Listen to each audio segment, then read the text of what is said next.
ในมือออกใหม่12ค่ำเดือน3ลาวพศ2561กงกับวันเสาร์วันที่16กุมภาพันธ์2019ผ่านมานี่อยู่ที่วัดแก้วอาจศรีนวลบ้านนาโนงกลุ่มนาโนงเมืองคงเซโดนแขวงสะละวันได้จัดงานบุญประจำปีคือบุญถาดข้าวเปลือกข้าวสารติดพันกับงานบุญกองโหดพระอาจารย์บุญลำสายคำภูวงศ์ตอนเช้าได้มีการห่างหากาเกียมตบแต่งเครื่องกองบุญและกองโหดประเภทต่างๆเต่าโฮมพระสงฆ์สามเณรออกตนญาติโยมพร้อมทั้งถอนโฮมข้าวเปลือกข้าวสารที่ได้รับจากพ่อแม่ประชาชนเวลา 11 โมงได้ถวายผัดตาหารเพลให้กับพระสงฆ์สามเณรที่มาร่วมในงานเวลา 15 โมงแรงได้เข้าสู่พิธีทางศาสนาทำพิธีสูตรปริตามงคลพังธรรมเทศนาจากนั้นก็ได้ทำพิธีแห่พระอาจารย์บุญลำสายคำภูวงศ์เพื่อเกียมโหดสงฆ์พระอาจารย์กีศิริคันธสิงห์เจ้าอธิการวัดแก้วอาจศรีนวลบ้านนาโนงได้ให้หูถึงความหมายความสำคัญของงานบุญดังกล่าวเพื่อให้สืบทอดสานตำนานของพระพุทธพระธรรมพระสงฆ์เพื่อให้เอาต้นญาณโยมคนรุ่นใหม่หรือรุ่นเก่าให้รู้จักวันศีลบ่ให้พระละวันพระบ่ให้ไล่นอกรักษาประเพณีหิดฟองของคนลาวเฮาไว้หรือว่าเต่าโฮมความสามัคคีระหว่างญาติเม็ดสหายที่อยู่ใกล้เนาะที่มาเที่ยวในงานบุญเพื่อให้ฮู้ฮักคู่แพงกันในอนาคตหรือว่าวงศาคณะญาติปีหนึ่งมีเท่านึงเนาะสิมีโอกาสญาติเวลามาทำบุญเพื่อว่ามาทำบุญให้ท่านสามัคคีร่วมกันระหว่างเพื่อนและวงศาคณะญาติเนาะที่อยู่ใกล้ก็ได้มาเต่าโฮมกันสร้างน้ำทำบุญในงานบุญประเพณีวัดสงฆ์ถาดกระเปือกข้าวสารของชาวบ้านนาโนงเนาะก็ขออนุโมทนาสาธุให้แก่ออกต้นญาณโยมที่วันไกลวันใกล้อยู่ในประเทศและต่างประเทศที่ได้มาความอุปโมทนาเวลามื้อนี้วันนี้ขอให้มีความสุขความเจริญขบวนการแห่โหดสงฆ์แม้ได้เริ่มจากขบวนการแห่ของครูบาอาจารย์พระสงฆ์สามเณรซึ่งนำโดยพระอาจารย์สุนทรจันทวังโส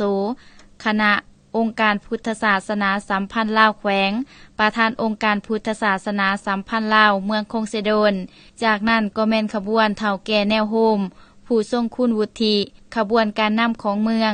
ขบวนศิลปะและขบวนมวลชนชาวพุทธเข้าร่วมแห่อย่างหลวงหลายโดยได้เริ่มแห่เวียนหอแจกและศาลาโฮงธรรมจำนวน3รอบหลังจากนั้นก็ได้เข้าสู่พิธีโหดสงฆ์อย่างเป็นทางการทำพิธีโหดสงฆ์พระอาจารย์ในครั้งนี้แม้นเป็นการเพิ่มบารมีสีสมภารยกย่อให้พระอาจารย์มีพระคุณต่อศีลธรรมต่อออกตนญาติโยมที่ได้มีความมุ่งหวังเรียนจบจาก12ตำนานทั้งเป็นการรับหน้าที่ยิ่งใหญ่กว่าเก่าจากครูบากลายมาเป็นญาติสำเร็จภายหลังโหดสงฆ์แล้วก็ได้นำขบวนการแห่ของพระอาจารย์ขึ้นสู่ศาลาโฮงธรรมเพื่อทำพิธีทางศาสนาถวายกองโหดให้พระอาจารย์ที่โหดสงฆ์ในวันนั้นท่านเนื่องเพชรทองผิวในบ้านนาโนงได้ให้ฮู้ว่าการจัดงานบุญถาดข้าวเปลือกข้าวสารแม้นเป็นงานบุญประเพณี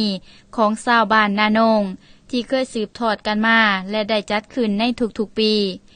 แม่นมื้อนี้แม่นมื้อจัดงานบุญประจำปีขึ้นว่าซั่นซะเพื่อสร้างความสมานสามัคคีอีกนึงให้แก่พ่อแม่พี่น้องเนาะพร้อมเพียงหน้ากันว่าซั่นซะและสร้างบุญนี้เนาะหมายความว่าสร้างเป็นบุญถาดข้าวเปลือกถาดข้าวสารและบุญกองหดพระครูบุญลำว่าซั่นซะยอมแสงยอมสีให้เพิ่นที่ว่าเพิ่นเรียนจบมาจากวัดป่านคูดและก็เพิ่นได้ไปทัศนะเมื่อพุ่นและบอนพระพุทธเจ้าเขาเกิดว่าซั่นซะบอนเพิ่นประสูติกะแม่นที่ประเทศอินเดียนิปานพุ่นแหละว่าซั่นซะจังซั่นพวกเฮาในนามทั้งเบิดนอกก็คือบ้านไกลชิดมีไกลกันก็มีความสมานสามัคคีพร้อมเพีย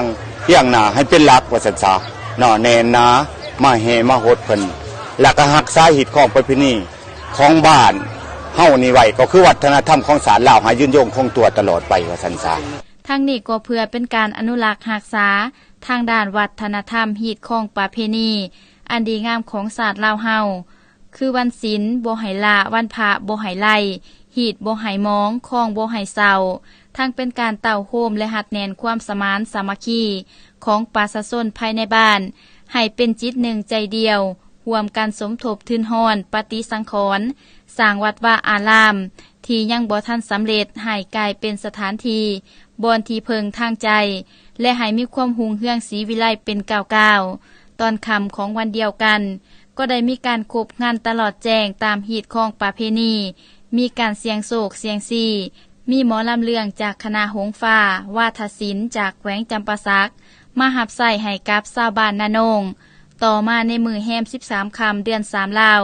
พศ